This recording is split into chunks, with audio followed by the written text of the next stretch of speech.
en remplaçant les armes d'honneur par la Légion d'honneur, de récompenser tous les services, militaires ou civils.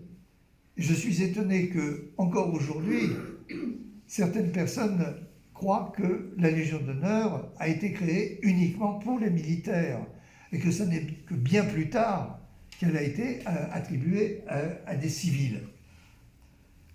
Donc, récompenser tous les services, militaires ou civils, rendus à la République, puis ensuite à l'Empire, en temps de paix comme en temps de guerre. Il s'agit de donner, aux yeux de Bonaparte, à une élite une communauté de vue, une direction, un lien, le lien de l'honneur, de réunir sans distinction d'origine les meilleurs parmi les plus méritants. À l'origine, il ne s'agissait pas de remettre une décoration, mais de procéder à un rassemblement. Et dans l'organisation de la Légion d'honneur, cette idée de rassemblement trouve une amorce de réalisation. L'affaire finalement échouera avec la mise en place des cohortes, sur lesquelles je reviendrai dans quelques minutes. Et ce n'est donc que 2 ans plus tard que le premier consul instaure une médaille, cette fameuse croix à 5 branches, œuvre de Chaillot de Prusse, qui était un dessinateur reconnu, qui a dessiné la plupart des uniformes des armées napoléoniennes et qui, par conséquent, a créé cette croix que nous portons. Le décret du 21 Floréal comporte 2 titres. Le premier définissant les grandes lignes de l'organisation de la Légion d'honneur et le second définissant la composition de la Légion d'honneur. Alors l'organisation, elle est territoriale, puisque 15 puis 16 cohortes, quand seront ajoutés des territoires conquis en Italie, sont instaurées. Ce sont des circonscriptions administratives regroupant les légionnaires d'une région et dotées de biens nationaux. Je renvoie sur l'histoire des cohortes, je ne vais pas la reprendre, à l'article que j'ai écrit dans la cohorte, je crois, la cohorte de juillet peut-être, je ne sais plus le numéro, mais enfin un numéro récent. Cohortes qui doivent être à la fois des points de ralliement de légionnaires et des relais avec le pouvoir central, et ça c'est quelque chose d'essentiel dans l'esprit de Napoléon, hein, puisque Bonaparte est devenu Napoléon. Cette notion de relais entre le corps social et l'État, le pouvoir central.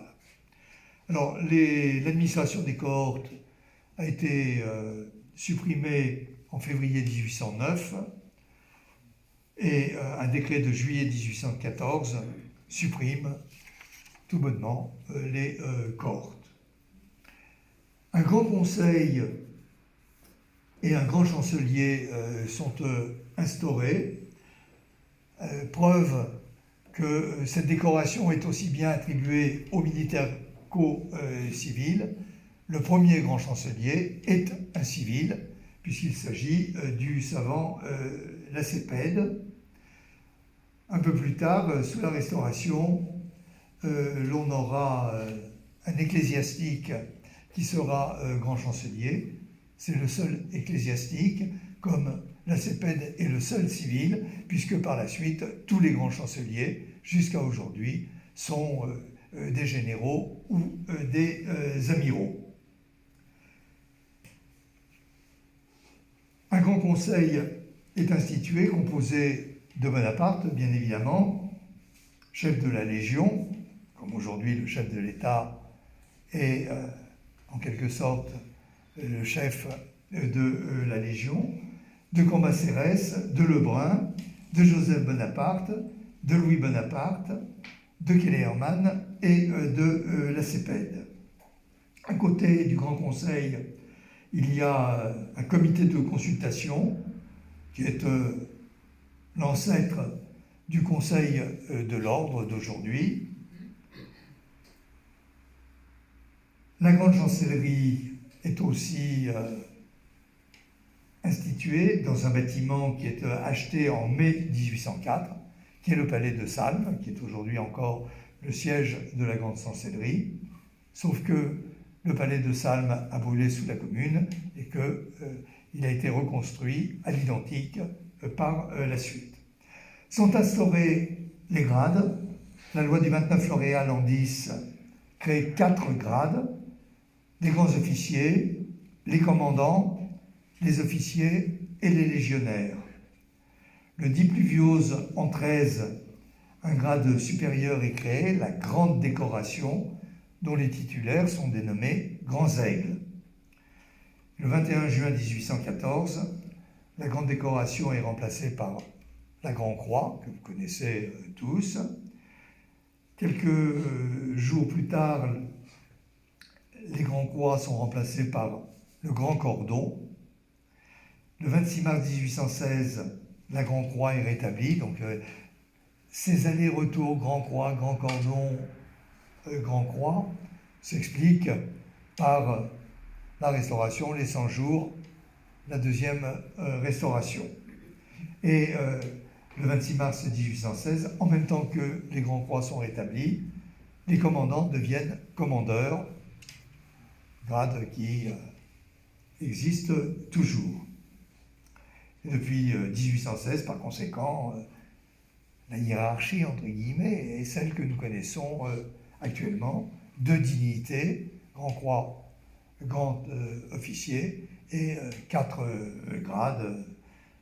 grades, commandeur, officier et chevalier. Alors, comment est composée la Légion d'honneur? Sont précisées la qualité des services, militaires ou civils, pour être distingués ou décorés.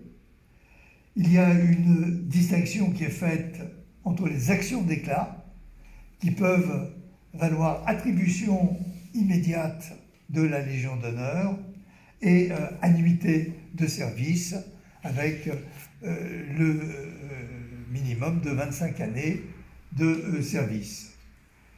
Est définie aussi la progressivité d'avancement dans l'ordre, que vous connaissez. Nul ne pourra parvenir à un grade supérieur qu'après avoir passé par le plus simple grade, principe qui est maintenu jusqu'à aujourd'hui, même si les durées dans chacun des grades ont pu évoluer selon les temps. Vous savez aussi qu'il y a eu aujourd'hui des modifications, puisque l'attribution de la dignité de grand officier est faite depuis quelques années directement au Premier ministre après 2 ans d'exercice dans leurs fonctions. Et vous savez aussi que récemment a été instaurée la possibilité de faire des nominations exceptionnelles sans passer par tous les grades nécessaires. Ça a été le cas par exemple de Simone Veil, qui a été, je crois, officier du mérite et qui, en 2008, a été nommé Grand Croix.